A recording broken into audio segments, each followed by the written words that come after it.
안녕하세요. 지난 시간에 우리 민족이 고대 근동지방으로부터 왔다는 증거 세 가지를 이야기했는데요. 김성일 씨가 한 가지 재밌는 사실을 말하고 있습니다. 강화도 만이산 참성단을 보면은 참성단의 방향이, 그러니까 제사를 지내는 제사장이 참성단 계단을 올라가서 제물을 놓을 때 바라보는 방향이 서쪽을 향하고 있다는 것입니다. 그것이 바로 서쪽에서 우리 민족이 왔다는 증거라고 말하고 있는데요. 그렇게까지 해석할 필요는 없을 것 같지만 하여튼 재밌는 사실이라고 생각이 됩니다. 오늘은 우리 민족의 이동로를 이렇게 구글 지도상으로 표시를 해봤는데요. 우리 민족의 이동로와 지난 시간에 말한 인더스 문명이 메소포타미아 문명으로부터 왔다는 사실, 여기에 대해서 이스라엘 백성들의 고대 역사서인 베레시트를 중심으로 다시 한번 비교해서 살펴보고자 합니다. 자, 우리 민족은 아라라트 산을 기점으로 해서 햇살무늬 토기의 분포 지역을 따라서 이쪽으로 이동해 왔다는 것, 이것이 우리가 추정하는 바고요. 볼가강 유역으로부터 또 오브강 유역, 예니사이강 유역, 바이카로 거쳐서 만주와 한반도까지 왔다. 이 중간은 산악지대이고요. 강변을 통해서 이동했는데 저 하류 쪽이 아니라 산악지대와 바로 연결된 강변의 상류 쪽을 통해 이동되어 왔음이 빗살무늬 토기에 의해서 확인된 거지요. 빗살무늬 토기의 분포 지역이 이렇게 거의 일직선으로 하나의 띠를 이루고 남북으로 넓게 분포되지 아니하고 동서로만 하나의 거의 띠를 이루고 있다는 사실은 참으로 의미심장하다, 놀라운 것이다. 저는 이렇게 생각이 되고요. 우리가 알다시피 인류 최초의 문명의 발상지가 여기 메소포타미아, 티그리스강과 유프라테스강 사이 메소포타미아 지역입니다. 그런데 이 메소포타미아 지역이 어디냐면 아라라트산, 대홍수 이후 인류 초기 문명이 시작된 아라라트산 바로 남쪽입니다. 이 메소포타미아 문명인들이 그 후손이 이란으로 이동하고 지금의 이란 지역으로 이동하고 이란인들의 후손이 다시 지금의 파키스탄 지역에 있는 이 인더스강 유역에 와서 인더스 문명을 이루게 했다는 사실이 고인골 연구에 의해서 밝혀졌다고 지난 시간에 말씀을 드렸는데요. 자, 보세요. 인류 대홍수 이후 인류가 아라라트산 근처에 정착해서 일부는 그 밑에 남쪽 메소포타미아 지역으로 내려갔다고 히브리인들의 역사서 베레시트가 말하고 있습니다. 그리고 여기서 문명을 일으킨 사실에 대해서 비교적 상세하게 적고 있습니다. 반면에 우리 민족은 이 아라라트 산을 기점으로 해서 남쪽으로 내려간 사람들과 달리 북쪽으로 올라갔습니다. 흑해와 카스피해 사이 양쪽은 큰 바다이기 때문에 양쪽으로 퍼져나가기는 어렵고 북쪽으로 일단 올라간 거죠. 북쪽으로 올라가서 이런 식으로 동쪽으로 이렇게 이동을 했다. 이건데요. 자, 보세요. 이스라엘의 역사서인 베레시트에서 왜 그러면은 우리 민족이 북쪽으로 이동해 간 것, 또 그 다음에 유럽인들이 북쪽으로 이동해 간 것에 대해서 물론 좀 나왔습니다만은 이쪽으로 이동해 간 사람들에 대해서는 거의 침묵을 지키고 있고, 베레시트의 욕단의 후손들이 메사에서부터 스발로 세펄로 가는 동편산에 거주했다고 기록하고 있는데요.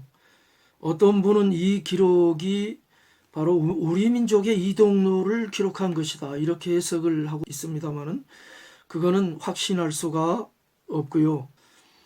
이스라엘 민족이 특별히 이 메소포타미아 문명에 대해서 기록한 이유가 뭐냐면은 이거는 자기들의 인근 지역이잖아요. 중국이 자기 나라 역사를 기록할 때 그 주변 민족인 우리 민족, 자기들의 주변에 있는 우리 민족에 대한, 우리 동이족이 이쪽과 이쪽으로 이렇게 퍼져 있었는데 우리 민족에 대한 이야기도 곁다리로 좀 해놨거든요. 고대 중국의 사가들이. 마찬가지로 이스라엘 백성들이 자기 민족의 역사를 기록하면서 메소포타미아 문명을 이야기한 것은 이스라엘과 이 메소포타미아 문명권이 하나로 연결된, 소위 말해서 비옥한 초승달 지대로 하나로 연결되어 있었기 때문이고, 또한 이스라엘 민족의 조상인 아브라함이 바로 이 메소포타미아 문명 출신이기 때문입니다. 그래서 여기에 대하여서 자기 민족 곁에 있는 이 사람 그 역사를 간략히 얘기를 한 거고요. 여기서 좀 더 이야기를 하자면은, 이스라엘 민족은 그 서쪽의 이집트, 고대 이집트 문명이 굉장히 찬란하게 발전했었죠. 이집트 왕국과 동쪽의 메소포타미아 세력 사이에서 항상 시달렸습니다. 이집트는 언제나 이 지금의 이스라엘 땅, 팔레스타인, 가나안 땅을 통해서 동쪽으로 진출하려 했고, 메소포타미아의 세력을 얻었던 아시리아나 바벨론 같은 나라는 이스라엘을 통해서 이 이집트로 세력을 뻗치려고 했기 때문에, 우리나라가 마치 중국, 러시아, 일본 사이에서 각축장이 되고 청일전쟁, 러일전쟁의 현장이 된 것처럼 이스라엘도 그런 고단한 역사를 가지고 있습니다. 자, 대홍수 이후 인류 최초 발상지가 여기 아라라트산 근처이고, 여기서 일부는 밑으로 내려가고 일부는 위로 올라갔다. 방금 말씀드린 거고요.